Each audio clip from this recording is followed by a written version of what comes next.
Welcome, everybody. We'll wait to 6:35 to let more people arrive to the meeting, and we will start right at 6:35. Thank you.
Welcome, everybody.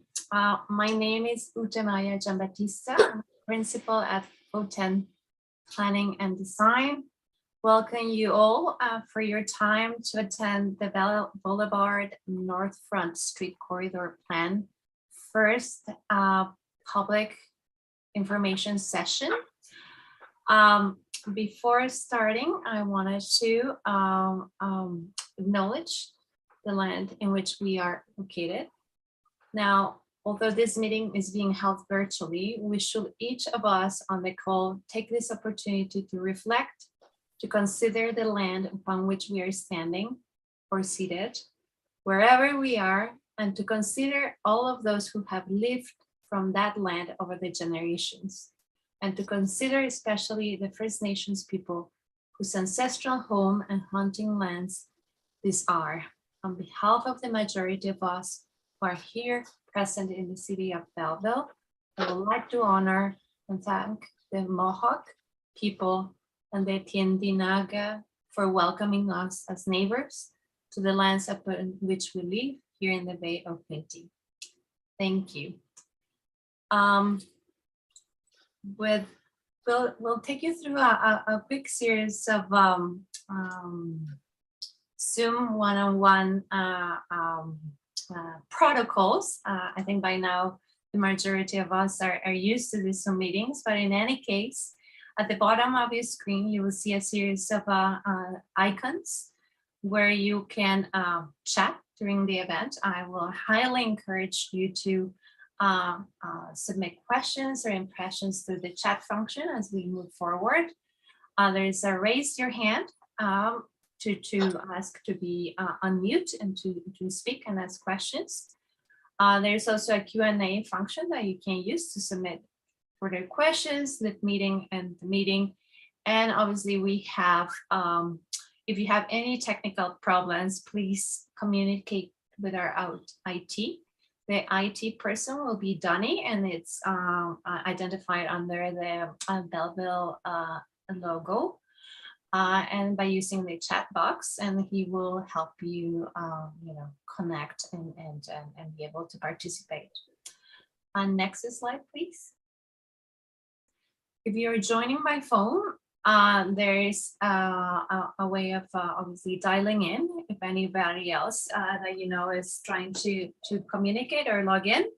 The instructions are included in the Zoom invitation that you will have received. And to raise your hand, through your phone, or using your phone, you will have to dial *9, I believe. Right, Donnie?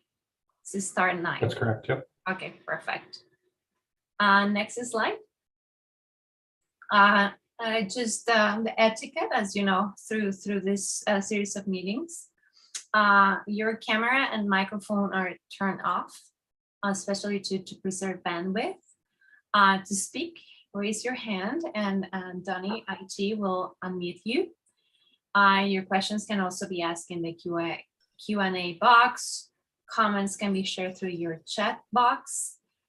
This meeting is being recorded, and it's also being broadcasted on YouTube for public viewing at youtube.com, Belleville City Hall.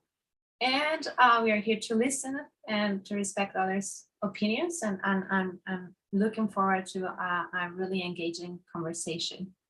Next slide. Before we get into today's agenda, I wanted to welcome city staff, to welcome you all, and to also identify if there are any councilors present. Thank you, Tay. Good evening, everyone, and welcome to our virtual Public Information Center regarding the Belle Boulevard and North Front Street corridor study. My name is Desta McAdam, and I'm the Manager of Policy Planning for the City of Belleville. And it's my pleasure to welcome you here virtually today. And I also just want to thank you for taking the time out of your evenings to participate in this meeting.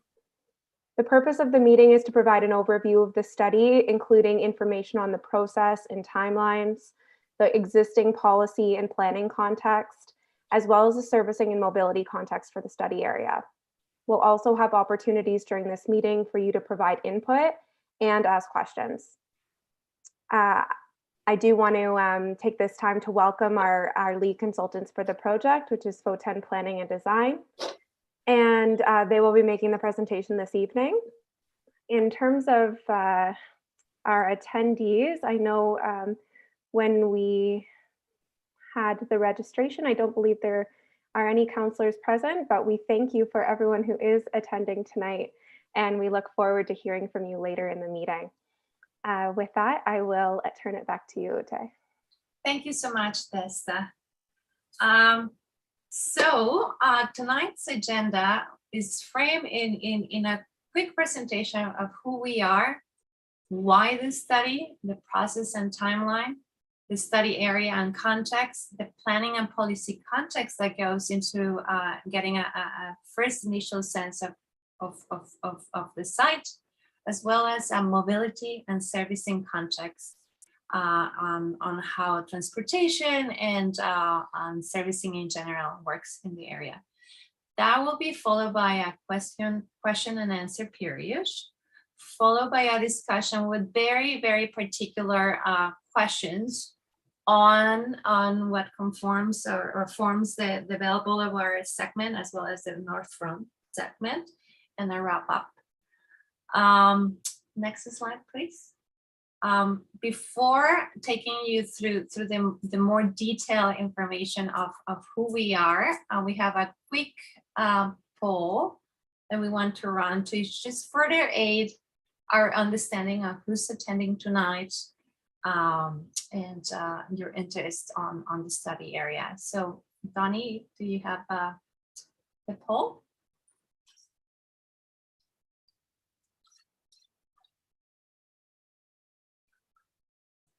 Poll is launched. It should be on the screen now. Wonderful. I see it, Donnie. So basically, there are five options you can select. Question, hopefully we'll leave it on for you to answer.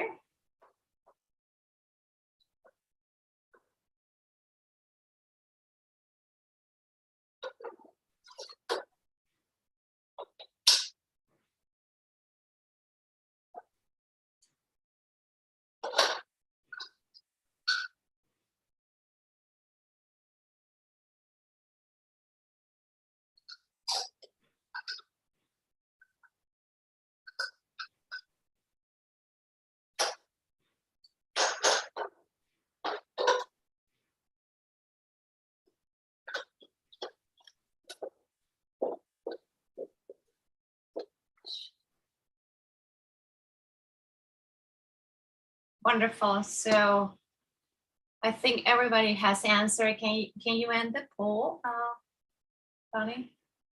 Wonderful. Is there, oh, perfect. The results are there. So about 50% is lives in the surrounding area, which is great. You have a general interest in the planning area, 41%, followed by having a development interest in the planning area, 27%, or working in the planning area, which is 23%. Thank you so much for answering. So with that, I wanted to briefly introduce the team as well as the study intent and purpose. Our team is composed of a planning and design, urban design team formed by myself as a project team lead, Evan Throng, associate urban design, as well as Claire Stevenson Blythe, planner. And then we couldn't do this actually without the help of the TMIG team, who has been fundamental to further understanding how the transportation network works and how it can potentially receive growth, as well as how the servicing components that form into being able to service the entire area are currently shaped and how they need to be upgraded to accommodate for future growth. So we have Brandon Orr on the transportation component, mobility planning lead, and Kevin Brown on the servicing lead. Thank you all. Next slide. So why this area? In defining what goes into defining a secondary plan area, municipalities usually look into future growth and future servicing and transportation upgrade areas that need to be further studied to better assess how development could be accommodated, as well as how future budgets and future enhancements to very expensive pieces of infrastructure should be scheduled. So in this specific area, we have divided the study, large study area into two very comprehensive kind of subgroupings, so to speak. So we have the Belle Boulevard, which is the east-west connector of the city, running parallel to the 401 and having direct access to the 401. Then you have North Front Street, which runs obviously north-south, connects to Highway 401, and is one of your gateway streets to the downtown area. The Belle Boulevard and the North Front Street corridors are envisioned to become a mixed-use corridor. That means that they will have a mix of uses potentially located within this, whether they are all a mix of employment or institutional or employment and residential. That's something that we have to ascertain through this study. But in the process of envisioning as corridors that will morph and change as the city grows and changes, it's important to identify them as their own bona fide pieces of infrastructure and placemaking that make your city your city. Next step, slide. So a corridor study, it's a study that seeks to understand the specific needs and opportunities of a specific area and establish a network or a framework of policies and guidelines that provides the city with direction in how to manage growth, as well as provides future development and landowners with direction on what the opportunities are for their specific properties. In the process of ascertaining what can happen in a specific place, you need to go back and review and integrate land use planning or the regulations that currently pertain to an area and the policies and objectives that the municipality has on how to manage growth. You have to understand the built form and urban design that will go into ensuring that these places evolve into places that you actually want to visit and live and continue to work with in. It will study how water and stormwater management and all the servicing that is necessary to support growth are in place. Transportation and mobility form a key aspect specifically of this study, in that North Front is the main gateway to your city, and it could benefit from a more pedestrian friendly environment. And finally, parks and open spaces, and how you interconnect the hinterlands that surround your main corridors into creating places that you can go from one side of the city to the next. So that's what a corridor study looks into before forming the policies and the guidelines that will go into shaping the framework that will give the city a direction on how to manage this specific area of the city. So with that, I will transfer to Evan, who will take us through the initial findings of the study, followed by Brandon and Kevin on the transportation and mobility, and we'll come back to start, to circle back on the question and answer period. Thank you. Thanks, Ute. So moving on to the process and timeline, we've envisioned this project broken up into 4 different phases. So phase 1, we kicked off this project in October. We did a site visit of the study area at that point. Phase 2, we looked at sort of the inventory and existing conditions. So there we did an analysis of what was on the ground, but also looked at the background planning and policy context, as well as a transportation and mobility assessment and a service assessment. That leads us to this phase that we're in right now, where we're looking to develop options for development. So at this point, we're building on what we've gained in the first 2 phases. We're looking to build opportunities and constraints for the area. We're here to hear from you and to see what kind of knowledge you bring to this project, and are looking then to build off of that feedback to develop land use options in further consultation. Once we've heard from the public, from the team, and have further studied potential options, we go into phase 4, where we actually develop the corridor plan itself. That corridor plan would include design guidelines and policies that would help guide the future development of this corridor. As part of that 4th phase, or I should step back up. As part of phase 3, we're here to present sort of the background findings and to establish a vision. We will be coming back in June with land use options to gain further feedback. In the 4th phase, there will be a statutory public meeting to present the plan, as well as presentations to council. This corridor plan is what we are targeting, sort of a February completion date, but that's sort of the rough timeline that we have in place.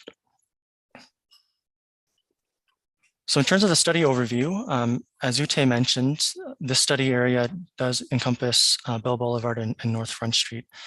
Our study area is bounded by Wallbridge Loyalist Road to the west, up to North Front Street to the east, as well as North Front Street from Highway 401 to the rail corridor.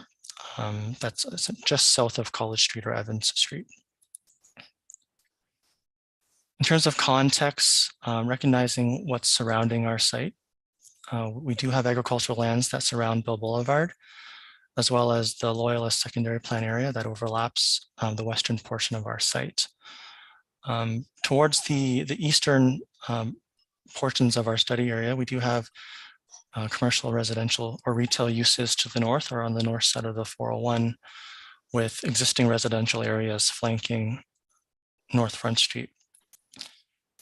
Recognizing that North Front Street is sort of a gateway to the downtown Belleville, which is sort of to the south of North Front Street, or of the corridor. As part of our background review, we did look at the planning and policy context. And the planning and policy context looks at the plans and policies that are already in place. And these plans and policies often guide how development may occur. And in doing so, we've looked at sort of 3 high-level guiding plans to help frame sort of the existing condition, starting with the official plan designation. So as you can see, along North Front Street, it's predominantly a commercial land use designation, as well as the eastern parts of Belle Boulevard. The sort of central portion of Belle Boulevard is designated as employment use. And then the western part of Belle Boulevard, you can see is actually discussed in the Loyalist secondary plan area. So the Loyalist secondary plan area does provide further guidance on lands to the west. And in the portions where it overlaps our study area, these lands are designated as employment. Now there is also, I should mention that there is the Loyalist West secondary plan update, which is being undertaken concurrently with this plan. And we'll be working with that team to develop concepts for this portion of the land. From a zoning front, we looked at the existing zoning bylaws and what zoning applies to each of these sites. And what you see on the screen are general zones that apply to the properties within our study area. On Belle Boulevard, to the western part, it's predominantly industrial zoning. In the middle, it is restricted industrial zoning. And then towards the east of Belle Boulevard, it's shopping center commercial. And then on North Front Street itself, it's predominantly highway commercial zoning. And so that's just a quick overview of the planning context for the study area. I'll pass it over to Brandon at TY Lin to go over the transportation and mobility components. Thank you, Evan. So I guess tying in with the land use information, what we see from a mobility perspective is fundamentally 2 different corridors by nature. Here in Belle Boulevard, we have more of a disconnected active mobility network. The city's been doing some good work, including some multi-use paths with the recent widening of Belle Boulevard. That's improved things, but it still remains that there's a disconnected network. And that's one of the reasons why we're looking at this corridor to see how it could connect. Other realities of Belle Boulevard is, as Ute had mentioned, as Evan had mentioned, its proximity to Highway 401 lends itself to certain land uses like these big box formats. And certainly because of that proximity to the highway, it does lend itself more to vehicular travel. And that's some of the complexity that we're dealing with mobility, is understanding how can we accommodate those vehicles, but also carve out some space for active mobilities and transit, certainly to access these sites. Because if people are driving to these locations, it's also something that those people that may not have cars may want to also access as well. In terms of the intersections, one interesting point that we realized when we were looking at this is actually when you look at the section of Belle Boulevard between Sydney and North Front Street, intuitively, even though the fact that it has a more car-oriented environment, when we compare the average pedestrian crossing distances, you actually have a shorter crossing distance between Sydney and North Front Street than what you experience on Belle Boulevard than what you experience on North Front Street. And Evan, if you could go to the next slide on that. And this is kind of where you see it. When you walk on North Front Street, it's a more enjoyable environment as a pedestrian, because the build forms are, make you feel more comfortable. But in reality, one of the challenges that we see with North Front Street is that although it does have that environment, when we look at the average, when I say protected crossing distance, that means if you're a pedestrian, being able to cross the street either with a signal or some right of way that protects you legally. The crossing distances for that protection are actually further or more sparsely separated than on Belle Boulevard between North Front Street and Sydney, for instance. So that's one of the challenges. But another challenge is also just the block layout along North Front Street. And what we saw on Belle Boulevard is you have those big format commercial businesses, and that presents its own complexities in terms of creating bigger blocks that make it a challenge or increase the average walking distance that pedestrian needs to travel to get to the curb into the site. But over on here on North Front Street, despite the parcels being a little bit smaller, you'll notice through this graphic, there's very few connections, east-west connections out from North Front Street into those surrounding residential neighborhoods.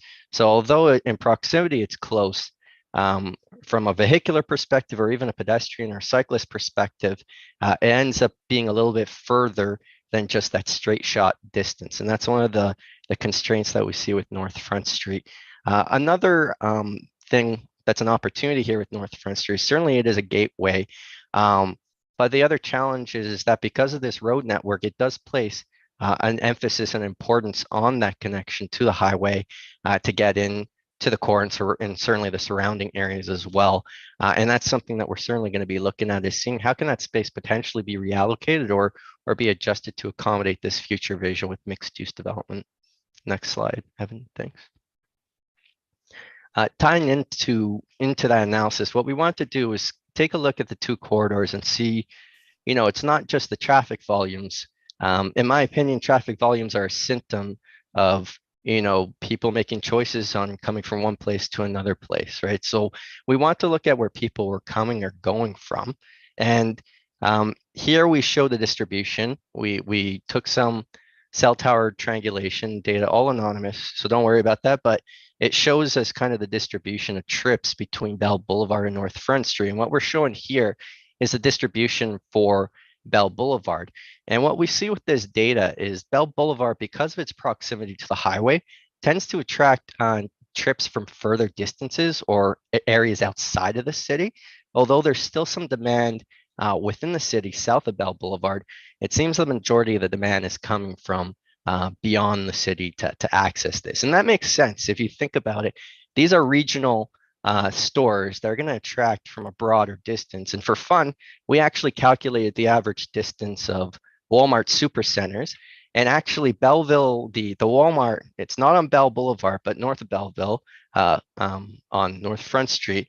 But we took that calculation, and actually Belleville is actually smack dab in the middle between 70 kilometers east and 70 kilometers west of when the next Walmart is. And that's kind of representative of kind of the catchment that some of these stores have. They're more regional in nature compared to what we see on North Front Street, which are smaller stores that tend to be more local in nature. So if you go to the next slide there, Evan.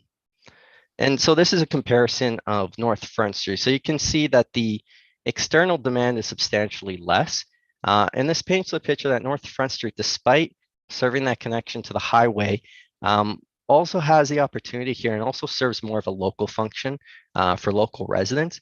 And when we combine this data with what we're seeing from kind of the land use and kind of the makeup of how the network is oriented, it raises some questions and some opportunities on, these two corridors, despite their proximity, do serve different markets, do serve different demand. Belle Boulevard is serving that longer distance trip. That's more of a regional demand. And so that needs to be considered in that. Whereas North Front Street, perhaps there's opportunities to consider how it can be better geared towards that local demand that seems to be using it a little bit more. And that's something that certainly we'll be exploring through the concepts. Thanks, Evan.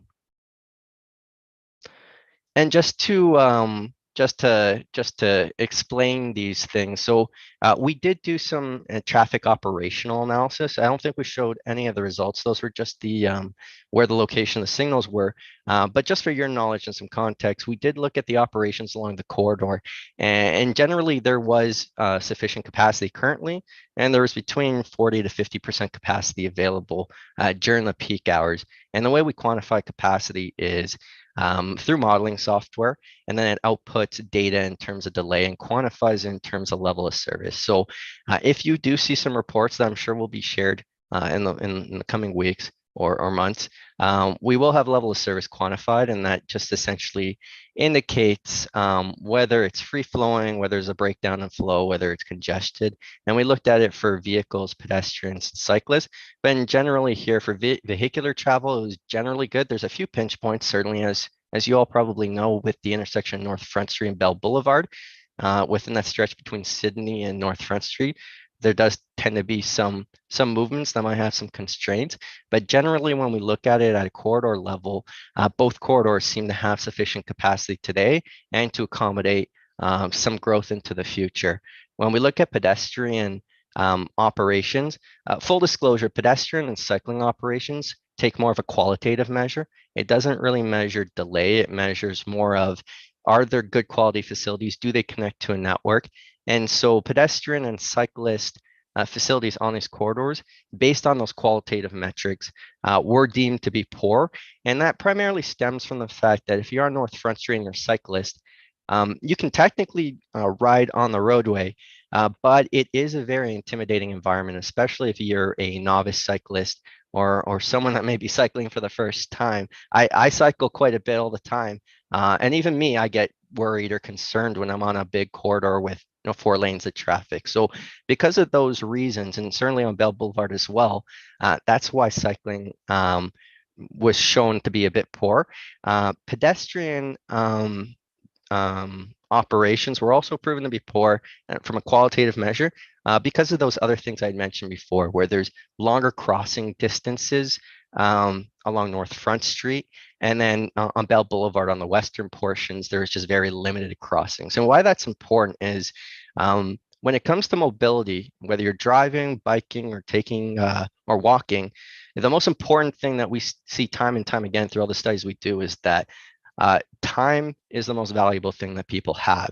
And so if a pedestrian has to deviate 400, 800 meters just to cross the street, that can translate into 10, 5, 15 minutes of extra time traveling, that when you compare an environment like Belleville, where you can drive to many parts of the city in a small amount of time, that really chips away at the competitiveness of these modes and their convenience as an option for residents. So that's certainly something we're going to be looking at and seeing how that can be integrated in these development concepts to improve the condition for all the residents.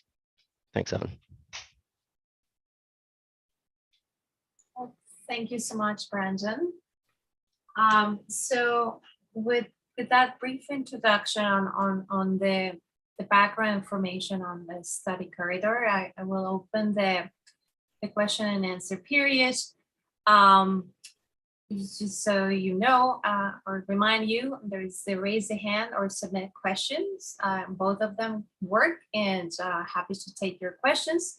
Before jumping into addressing Peter's and Mary Jane's questions, I wanted to start with addressing some of the questions that we received in online. Thank you, everybody that sent their questions via online. It allows us to start preparing and better addressing your questions. So let's start with question number 1, which is on public transportation. And it basically reads as the western end of Belle Boulevard continue to develop. Employers require reliable public transit service for their employees.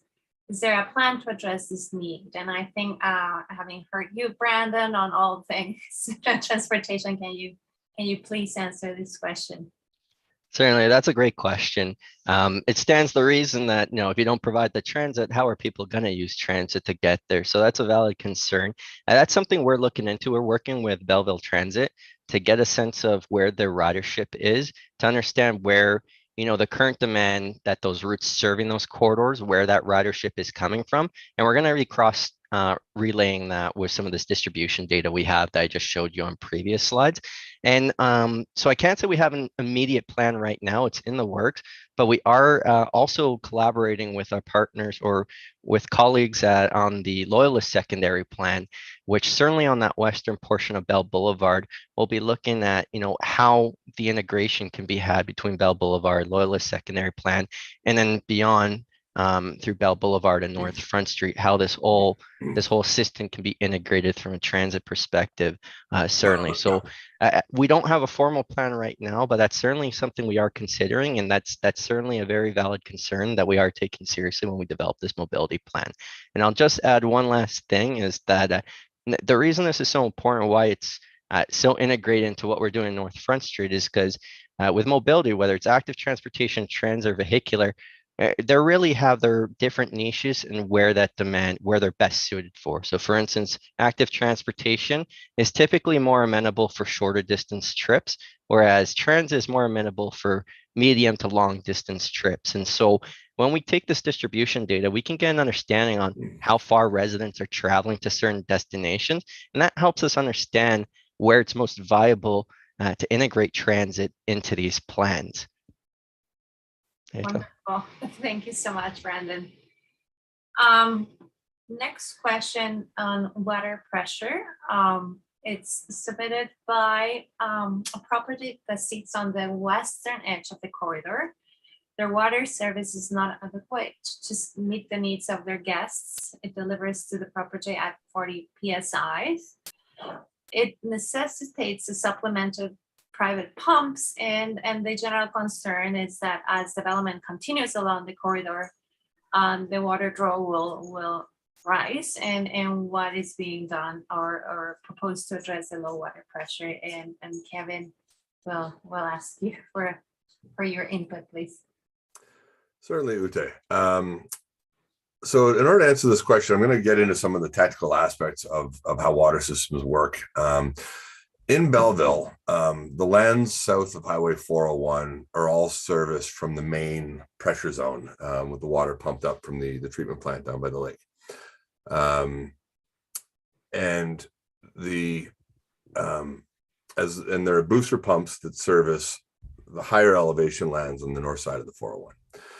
These pressure zones, and this is typical of all pressure zones in North America, really, they have a service range of about 30 meters in elevation. So the main pressure zone services the lands from the lake up to about 30 meters in elevation above the lake, which is about where the 401 lies. Lands get higher as you go north.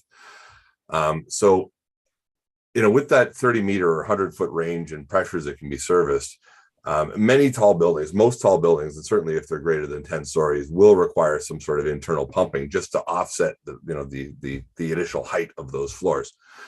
Now, with the lands along Belle Boulevard being at the high end of the elevation range, you tend to see lower base pressures. If you're closer to the lake, the base pressures will be higher.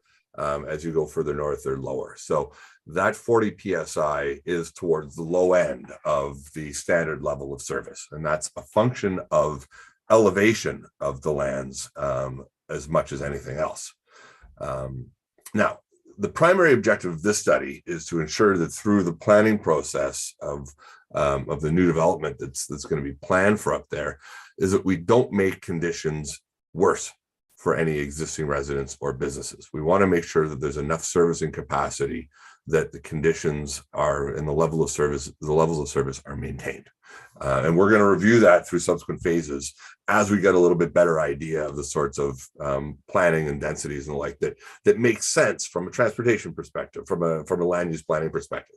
So the servicing analysis is going to get deferred a little bit, and we'll work in there. But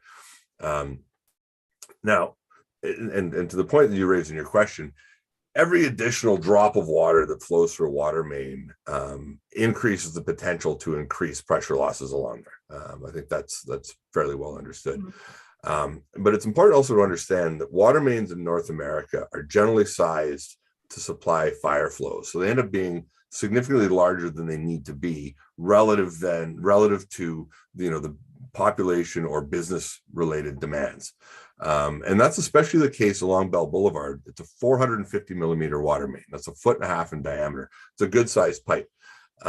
So, the new development along there isn't necessarily going to raise the velocities along that pipe significantly, where you're going to see additional adverse impact and pressure loss through there. So, now in terms of the plans in place, one of the things that is on the agenda for the city is, as the Loyalist secondary plan area develops, there's going to be an extension of the water main network from the east to the west. There will be additional large diameter water mains built, which will enhance the servicing in the west end of the city. Much like if you build extra roads, cars will split and take different roads. The same sort of thing happens with water. So as new water mains get built, the amount of flow going through the existing water mains can often decrease, often offsetting some of the increase due to the development densities going up. But that doesn't address the current pressures necessarily. And again, as we talked about, part of that's related to elevation as much as anything else. So primary objectives are going to make sure that things don't get any worse for existing residents and businesses. But then also, as it's considerable redevelopment is going to be occurring potentially along that Belle Boulevard corridor. It might present opportunities to make some modifications to the existing systems that could enhance the existing servicing in the area. And we've had some preliminary discussions with the city about some of these options. And we're going to continue to evaluate those as the study progresses. So rest assured, the city is aware of the low pressures up in that area. We're going to do what we can to ensure that they don't get any worse. And if there are opportunities, while major roadworks are undergoing and all the rest, there may be opportunities to make some changes to the water system, which would help to address some of those existing conditions. So I hope that answers the question. Wonderful. Thank you, Kevin. Jumping to the third question, and I can address this question, answer this question. We'll welcome city staff to further input to my answer. It's an open forum. So what is the timeline for the city to widen Belle Boulevard going east from Loyalist? The timeline and the specific widening of this specific segment, it also ties very much into the study we are currently conducting. In addition to our study, you know that there's the Loyalist secondary plan study that's also comes into place and will interact with our study area and in a way kind of establish an open space and a street network that will connect Belle Boulevard to the future lands to the south. And all that has to be considered before we ascertain the timing and the type of improvements that need to happen in this specific segment. But I see you, Stephen, you have further answer. But yeah, no, I think we're looking at both the Loyalist secondary plan update as well as the corridor study to add towards our 10-year capital plan. So we'll be also waiting for recommendations, and obviously our focus will be sort of making sure development occurs along where the widening has already occurred. And then we'll also sort of look at the timeline and sort of to be fiscally responsible in determining, what recommendations for infrastructure come out of this study as well as the Loyalist. Wonderful. Certainly the whole system works together, and it helps determine capital works expenses and expenditures at the municipal level. And I think this specific question kind of ties back to the last question we received online, which is whether the city will consider accessing the south part of Belle Boulevard development along the hydro corridor by creating new public streets. And I think that's also part of how the Loyalist secondary plan will intersect our study area in identifying where a future street and block network will puncture and come and meet Belle Boulevard. There is an existing context of environmental areas, water constraints, and a hydro corridor that have to be assessed to ensure that the connections, when they happen, are timed back onto Belle Boulevard at the appropriate alignment. But the consideration of how to bring all this specific landmass into making it part of a larger street and block network is obviously part of this assignment, and as well as the Loyalist secondary plan. So with that, I wanted to start addressing some of the questions that we have received from you.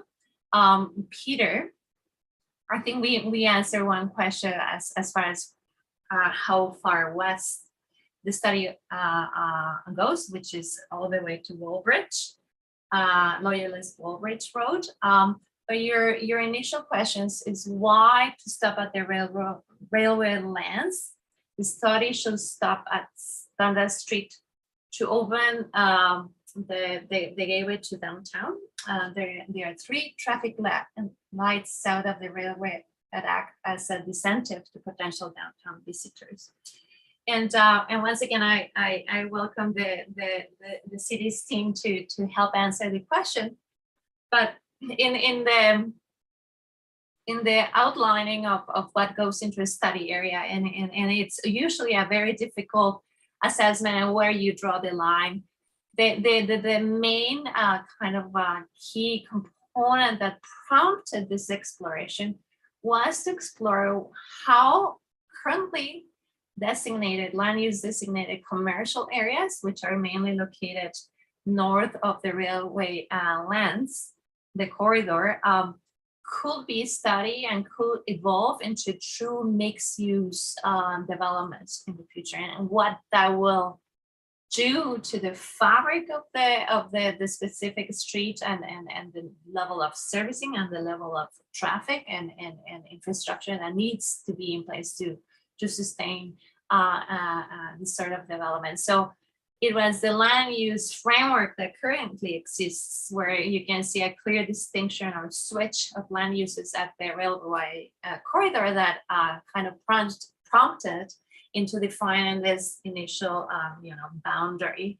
Notwithstanding that, I think what happens along this corridor will go a long way into kind of setting the tone on how you continue to attract visitors into the downtown area from the moment you leave the 401. And it has a very different nature as you travel further south, but it's still the impetus in trying to kind of provide that welcoming match. It needs to be implemented from the interchange with the Highway 401, and that's something that we will be looking into from the build form, the land use, and the transportation perspective to come in and help transition into something that's a little bit more pedestrian friendly. Next, I wanted to on the chat function, I have Mary Jane. It's more of a comment. She would like to see North Front Street widened. Adding a center turning lane will change a lot. And that's the sort of comment that we are really, really looking, Mary Jane, to receive tonight. Once we finish with the question and answer period, we will switch to the kind of guided discussion on these very specific elements, one more focus on the Belle Boulevard segment and one focus on the North Front segment. So we'll take your note down and look forward to further input once we get to those specific study areas. Then we have question from Catherine. If North Front is the gateway to the downtown, will these plans include gateway signage? Sorry. As part of the recommendations that we're going to introduce in our study, there will be some considerations into further suggesting how gateways and signage could be evolved. Claire, would you like to further answer the question?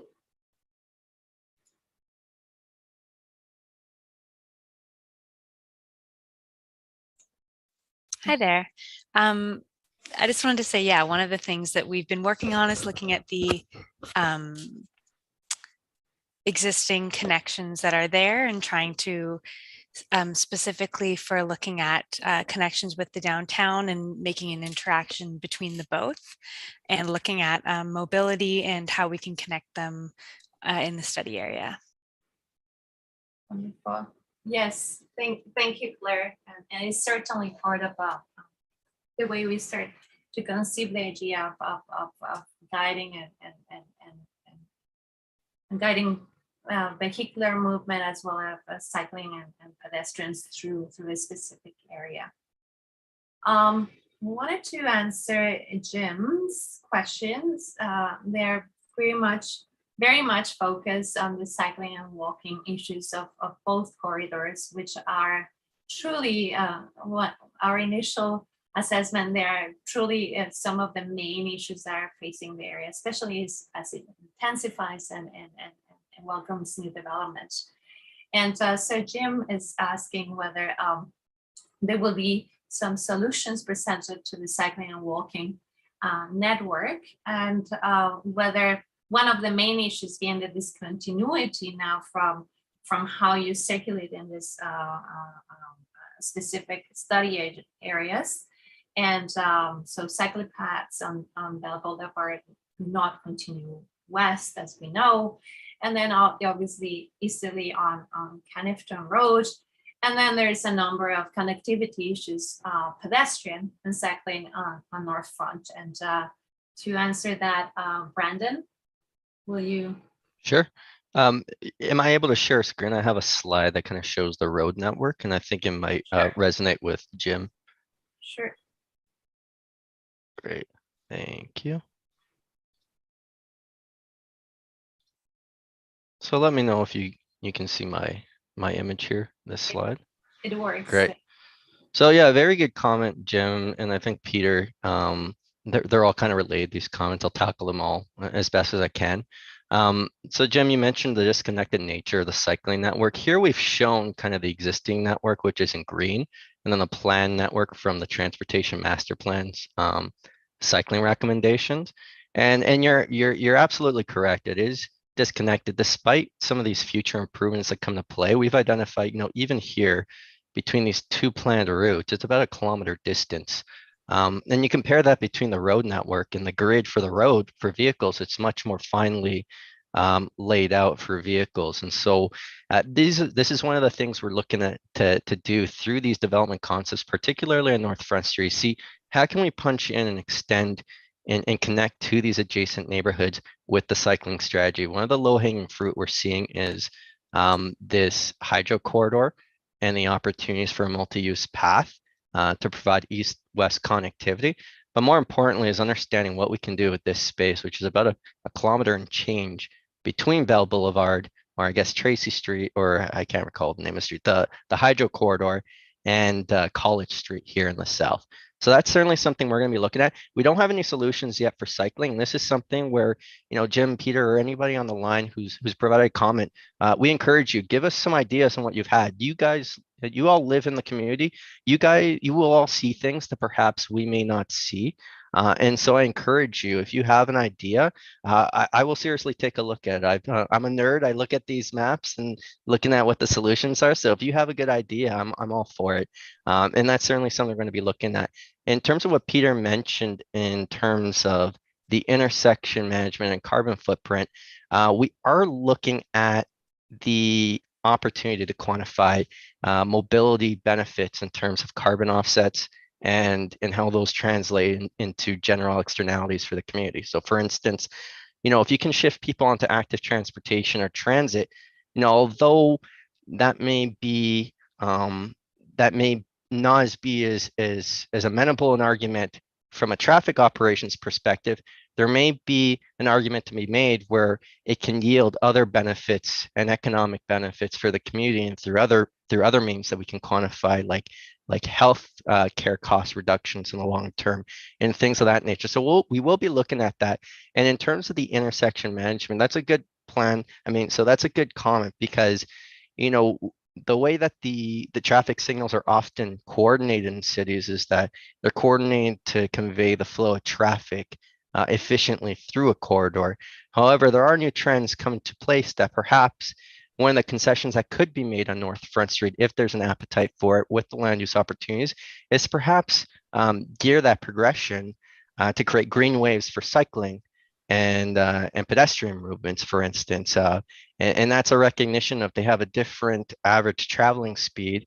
And so maybe that's one of those concessions that can be made because we can't put east-west connectivity, but maybe we can make the situation much more preferable for cyclists going north-south on North Front Street to connect to one of these east-west corridors. So that is something we will be looking at and seeing if that has if that holds weight here on North Front Street and there's an appetite for it. Thank you so much, Brandon.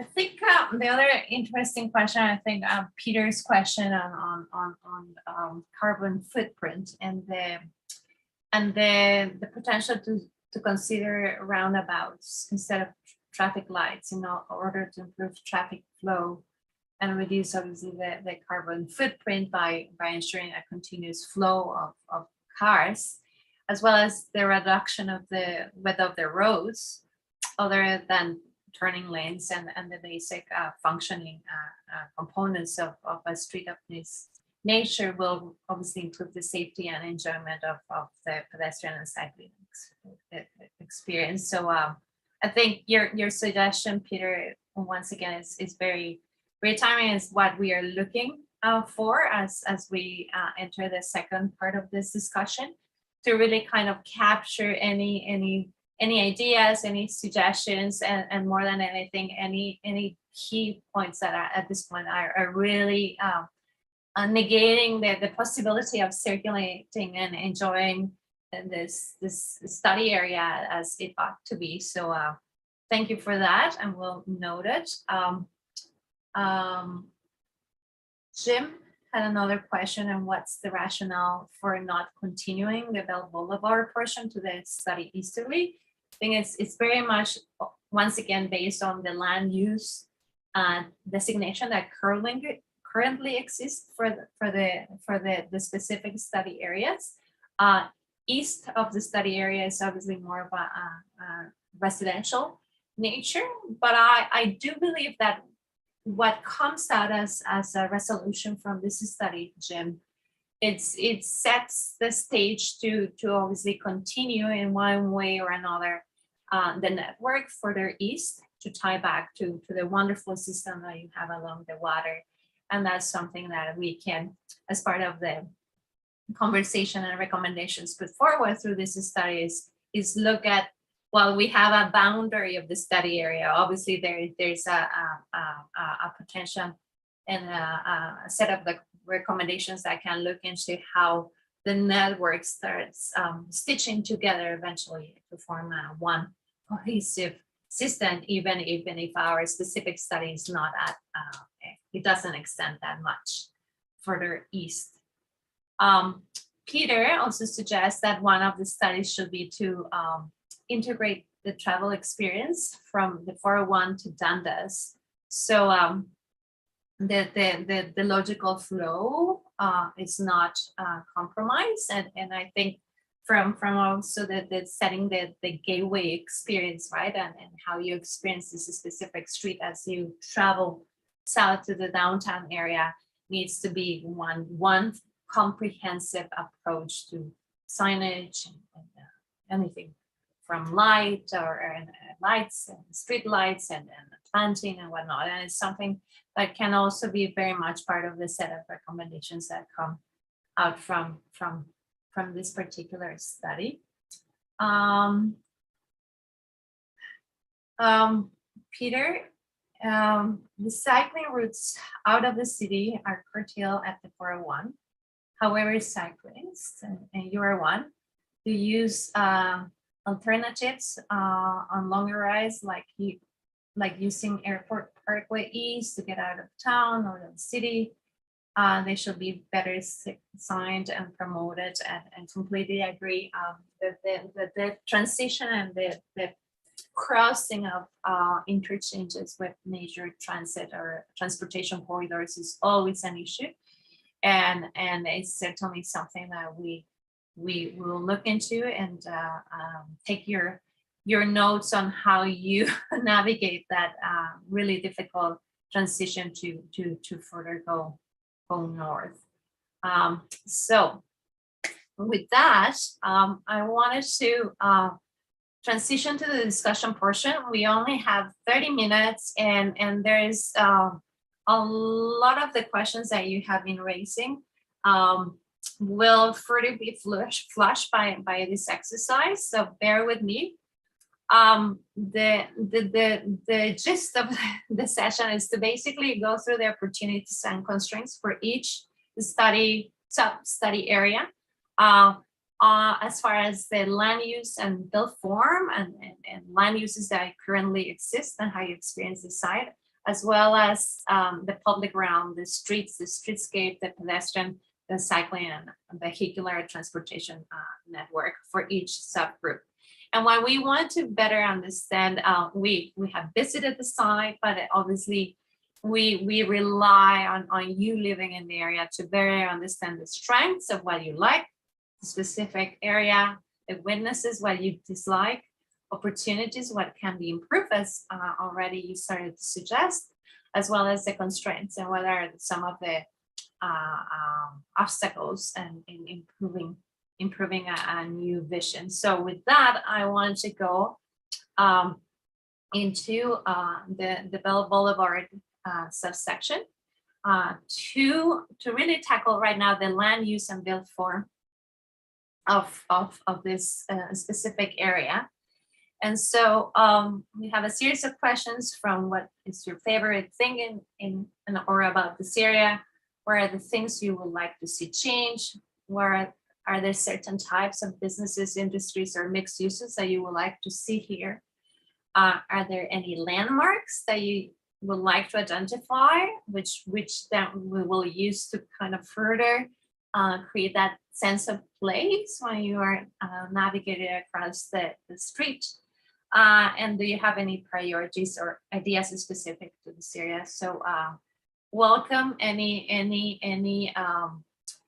input through the Q&A, or if you want to raise your hand, let me have a look at any hands raised so we can unmute you and maybe have a more direct conversation. So looking forward to your comments.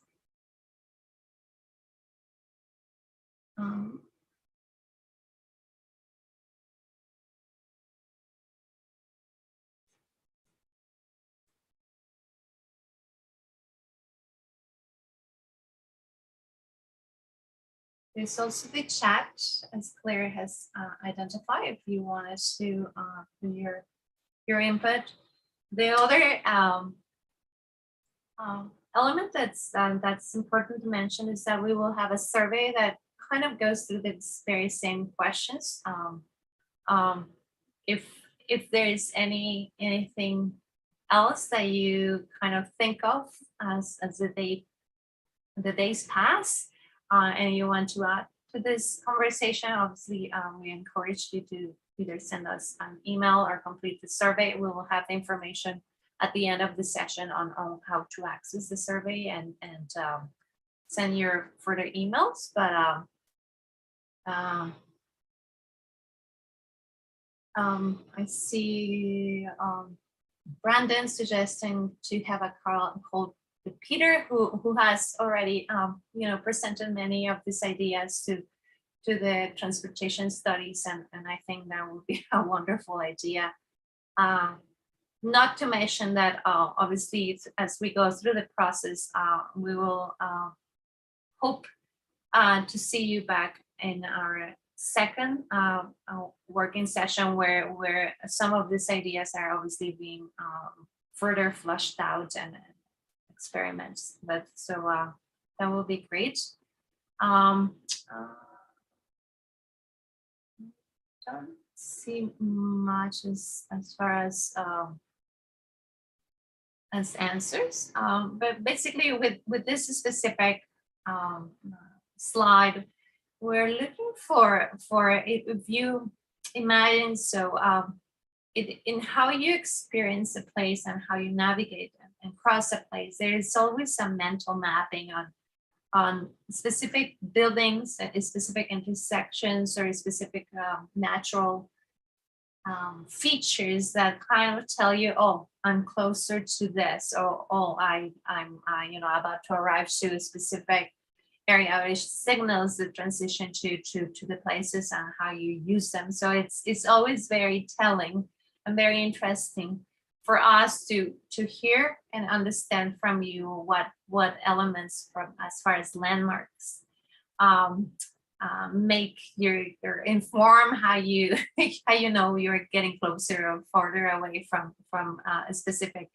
node in this specific area, and whether that also indicates how much you actually use and circulate in this area as a cyclist, as a pedestrian, or as a driver, and how you see the priorities of improvement, not only for the street, but for, you know, future development could happen in the area. So,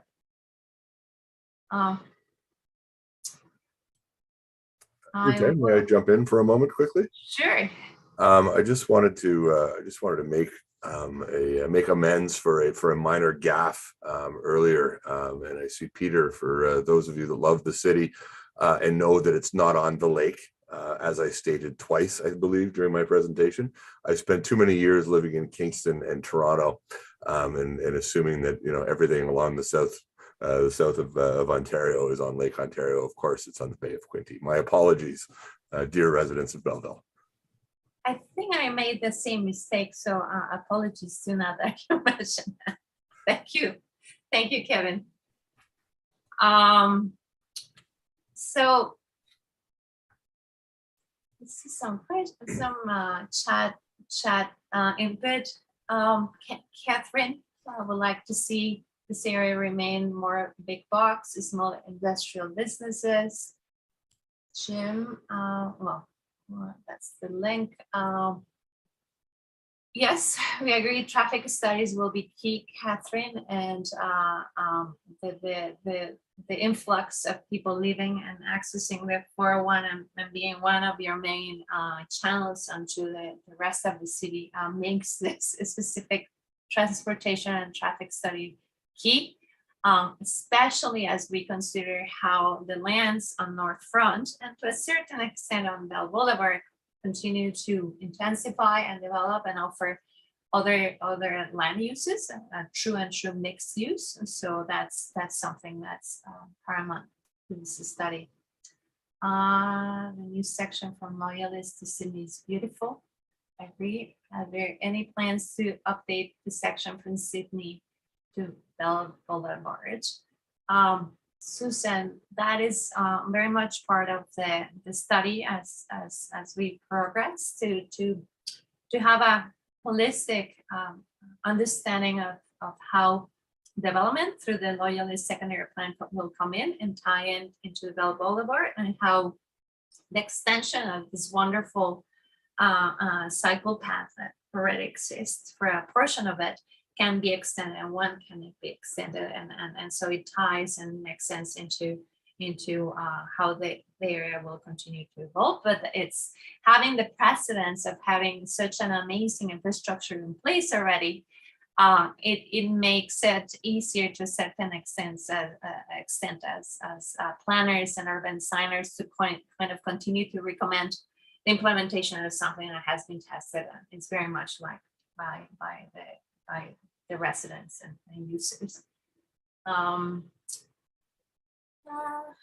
Sorry if I'm missing anything, but I think I have to catch up. Peter is saying you love the city. It has everything in a small and easy accessible area. However, the design and planning needs everything. I'm excited of the potential for positive change. So yes, thank you, Peter. You know what? Mary Jane, the lights in Belleville are maddening. They cause black floods too, and don't get me started on the 401 on-off ramps at 62 and 37. Dangerous. Thank you, Mary Jane. Let's switch to the Belle Boulevard public realm slide, which starts to tackle much of what Jim and Mary Jane are already kind of alluding to as what the issues with being a pedestrian, cyclist, or driver are in this specific area, the challenges, what's your favorite component, which personally is your fabulous multi-use trail. Safety is one key issue, especially as we come closer to the 401. Any thoughts regarding active transportation, keep them coming. And any priorities that you would like to see implemented with the area, especially as they relate to immediate kind of safety concerns from the pedestrian and cycling perspective. So I think there was a good input from you on how you circulate through the area. Let's switch, Evan, to the north front segment. The very same questions apply. Being a north-south gateway, being really kind of disconnected from the surrounding yellow residential. There are many issues in circulation, but it's currently, once again, it's all designated as commercial land use. It has one type of use. It's development that's sitting in large tracts of land that could potentially start to morph into something I believe is more of a mixed use. But as residents and landowners and visitors, we wanted to really truly identify what are the favorite things for you in this area, what things you would like to see change. Just because I think within Belle Boulevard, from to a certain extent, is easier to read. It's more of the big box. The north front has a lot of, obviously, more of a layer history. It's older and it's a little bit more fragmented in its ownership, and there are elements within that I think are key and in the history and the way you enjoy and visit the site. So we do want to hear from you. Let's see, Mary Jane, you would like to see sidewalks that go over the 41 bridges. It's dangerous to walk north on Belle Boulevard.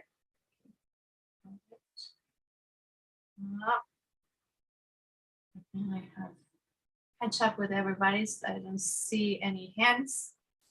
And please feel free to raise your hand. I really prefer people to speak to us directly if you wish to do so. Catherine, I don't see the Belle Boulevard or North Front needing placemaking like parks or green spaces. Clearly, both are about easy access to commercial, retail, and restaurants. Okay. And I wanted to clarify that the placemaking component, we use the term as it pertains to everything from a commercial only area to obviously open spaces and green spaces, in the sense of how we ensure that you as a pedestrian, cycling or cyclist or driver really kind of have an ease of use of that specific lot or property or building, but also in a way that ensures that as development and change occurs, the North Front Street interface, it still reads as a place that really kind of sets the tone at how you enter the city of Belle. And I think in my mind, that's kind of the intrinsic importance of North Front. It's your main front door, and I think that will be it's a wonderful welcoming match to the rest of the city. And I see your hand, Catherine. So Donnie, can you help us unmute Catherine?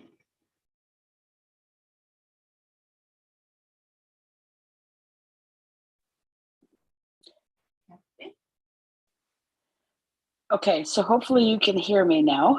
Yes. Good, thank you. So I guess the question that I would have is the intent to continue the view that people have of Belle Boulevard and North Front, which is primarily commercial, as I said, some small industrial, or is the intent of this study to what we should change? The intent of this study is to see what we should change. From the land use perspective, we are testing, for example, more so to a certain degree North Front on how much mixed use development will be accommodated. So that starts to be a mix of say commercial at grade, with employment offices above, not mind you, office, and the way we work has really changed in the last years. But it's also the opportunity to maybe in certain segments or maybe closer to the downtown area, it's a mix of commercial grade with residential both. And that what does that to the traffic, to the servicing, to the pipes, and how development can be accommodated.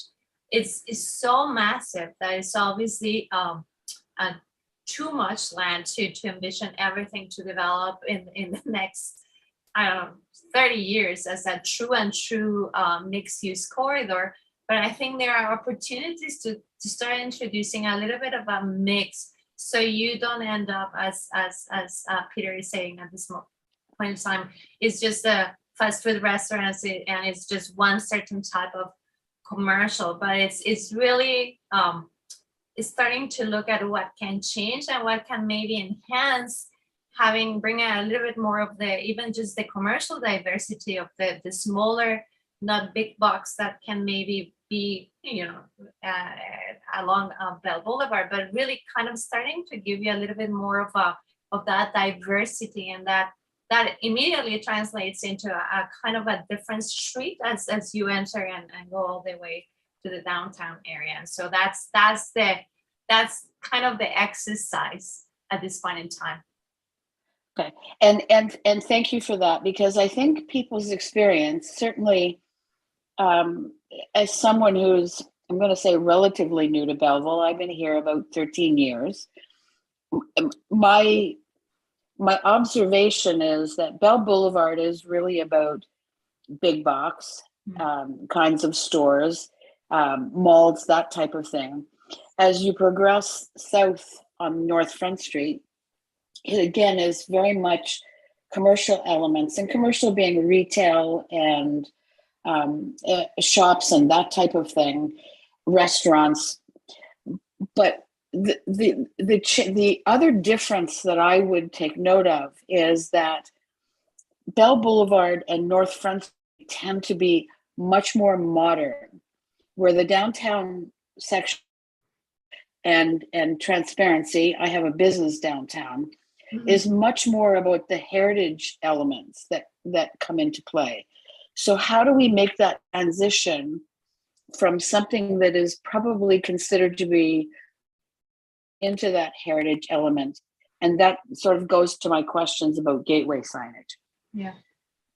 No, that's certainly a good point. And as part of the evolution of how we put forward recommendations, there is always that transition in which you actually don't want to compete with the absolutely outstanding heritage character of what downtown is, but at the same time you want to improve the initial welcoming element of your city, so it doesn't really read as the stereotypical commercial strip, right? That it's not as enhanced as you would like, and it kind of it's the much needed transition you need to go through before you arrive to the wonderful gem of a heritage district. So I think in time, some of the recommendations of how maybe without replicating that heritage feeling character, we can start setting the stage and how you transition in time, maybe some the signage or the lighting, and in a way that still it's one unifying element, but each district is very much its own, and it's obviously more modern, more new. So exactly. Thank you. Thank you, Catherine. And I see Mary Jane comments on the on and off ramp and whether this can be changed. Quite a number of accidents, and I know Brandon is looking into all the data and assessment of how circulation works. The Hill and North Front. Oh, okay, yes, the Hill was one of the the key kind of side tour elements when we visited back like last year, I believe. The hill on North Front, it's a blind spot. It has been flagged by city team, and it's obviously being considered in how development can frame that corner, and that's once again in as we continue to think how the area can change and incorporate other uses and evolve.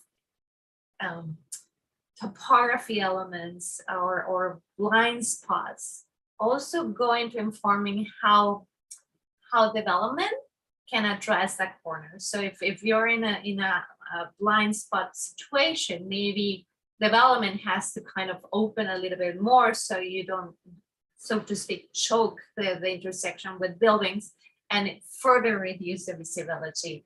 And so elements of contextual elements of how the elevations change and how you historically have experienced problems in specific corners are something that we're looking at. And thank you, Shannon, for bringing that up, which really came in, was very evident in our site visit. Oh, and I see Brandon, are you already responded to this? Sorry, I didn't read that. Peter, narrower roads with some more room for bike lanes and wider sidewalks with a much nicer mix of trees. Planting is certainly something that can start providing that good transition to the rest of the city. Mary Jane, the intersection near McDonald's, yes, it's amplified by people trying to avoid annoyances of College Park. College North.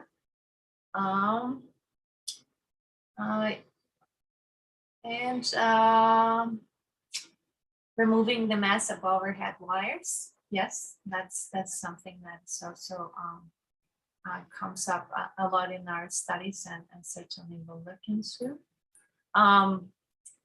Evan, can you switch to the next slide that basically starts covering a lot of this public realm and how you circulate in the area.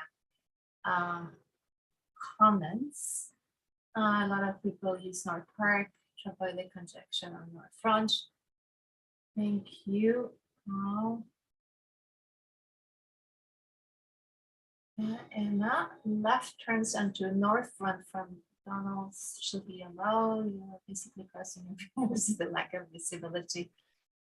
So I have my work cut out for me here from a mobility perspective. I think that much is clear. Thank you, everybody. I think this is good feedback because I actually really like it because it adds credibility to what we've been seeing in our analysis. So the more detail you can provide comments in written form in all this, I guarantee you have my commitment. I will look at every comment and we will be looking at it and how it can be integrated in this plan. So I appreciate it. Thank you. Creating a boulevard strip will contribute to the area aesthetics and possibly creating traffic calming effect. Yes, and having a little bit of a buffer between the poor pedestrians and traveling vehicles will be certainly something that we will explore, Catherine. So I know we are getting close to our end of session. So I welcome for you to continue to send your suggestions on what to do. Jim, a documentary on Denmark, and well, Denmark is really at the forefront of cycling. And it's something, a good precedence to keep in mind. Traffic lights, that accelerated to the bit of light. So I wanted to encourage you to continue to submit your input to, if you have the time to fill in the survey. I think I do truly apologize having to use this virtual platform. I think in person will have been a much director kind of exchange, but I really look forward to potentially conduct the second workshop in person if allowed and everything goes okay with the further waves of COVID. Evan, can you switch to the next slide, please? So finally, I want us to kind of, and this will be a rapid storm, whatever comes to mind, leave you with some questions, using 3 or 5 words or sentences, if you have the speed to do so. Complete this specific sentence. Belle Boulevard and North Front Street will be, and that will really give us our next kind of clue into the set of expectations and vision that you have for these specific streets. And so as you input your visioning questions, answers, I think we have next slide, Evan. I think we have heard that you know how you experience the level of comfort and safety for pedestrian, cyclists and drivers along both streets, but more specifically North Boulevard, North Front Street and the intersection with the 401 are kind of pressing elements. We have heard of the need to ensure that the network is extended and continued through gyms and peers questions. It's obvious that there's that need of continuing the work that's already being established on Belle Boulevard and hopefully through the rest of the study area into the nearby hinterlands and residential areas. The need of really ensuring that as growth and change happens on North Front Street, it continues to enhance and build on that welcoming mat to the rest of the city, and starts kind of departing from that strip mall, strip commercial kind of character into more of a you're entering the city of Belleville. We heard a lot on your very specific recommendations and input on specific intersections and issues in circulation and vehicular or pedestrian. And I think the overall, I get at least a sense that the overall desire is that while Belle Boulevard has its own distinctive character and it will maybe continue to serve that big box kind of need, North Front has more of a fine grained and more of a you know, the potential to start incorporating a lot more of that fine grained pedestrian realm that also ends up translating into a more diverse set of uses, even if the commercial uses. So it's not just the fast food joint or the cannabis joint, but it's a little bit more layered. So we'll collect all your questions and inputs, and Claire has been busy behind the scenes recording all of this. We'll integrate the input received through this meeting, as well as a survey that will be online. It's already online, to put together a summary of findings of what we heard, and which obviously serves the purpose of informing the next step. But I think, as Brandon mentioned, many of your comments already kind of start to validate what we experienced in our site visit and that subsequent experience of the site. So thank you so much for that. Evan, next slide. So once again, next steps is taking what you have provided us with today, taking it to the next level as far as developing land use options and how we see certain areas, especially along North Front, how they can start switching and intensifying and a mix of uses, how the network, whether it's vehicular, pedestrian, or cycling, can be enhanced and integrated. We will look into how the Loyalist secondary plan is doing and how they're rethinking the lands will be incorporated into the larger urban fabric and how that will intersect with Belle Boulevard. We'll put together some options. We'll come back to you, PIC number 2, to obtain your input. It will be highly graphic, so that's why it's easier in person, but if it's not in person, we'll try our best to kind of convey and have this conversation online to get your input. We'll interview stakeholders, specific interest groups that have an interest, like Peter and Shema on specific cycling and elements of the study area. Once that's done and we receive your input, we will have the opportunity to take all that material and work on the actual policies and schedules and guidelines that go into forming a secondary plan document that serves them, the municipality, to manage road, to allocate funding, to manage capital financing and everything else. Next steps. So once again, if you know of anybody that should be part of this conversation and for some reason has not been reached out, please share the information on the next slide. Anything, additional ideas or conversations on what you have submitted on the or even survey email will be great. Stay tuned for our next Public Information Center or session expected for June in the summer.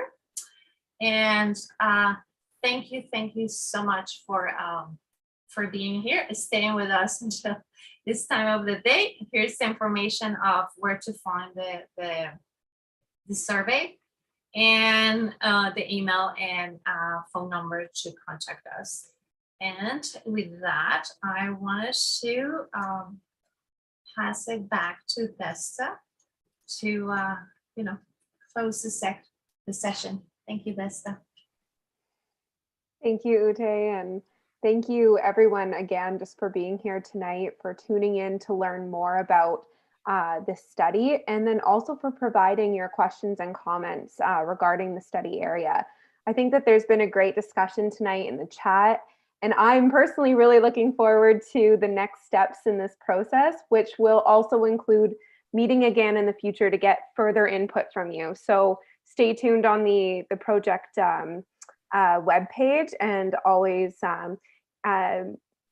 know that you can keep in touch with us with any questions or comments that come up between the consultations by sending an email or giving us a call at the contact information on the screen. So again, we thank you very much for your time, and thank you, Ute, for taking us through this evening.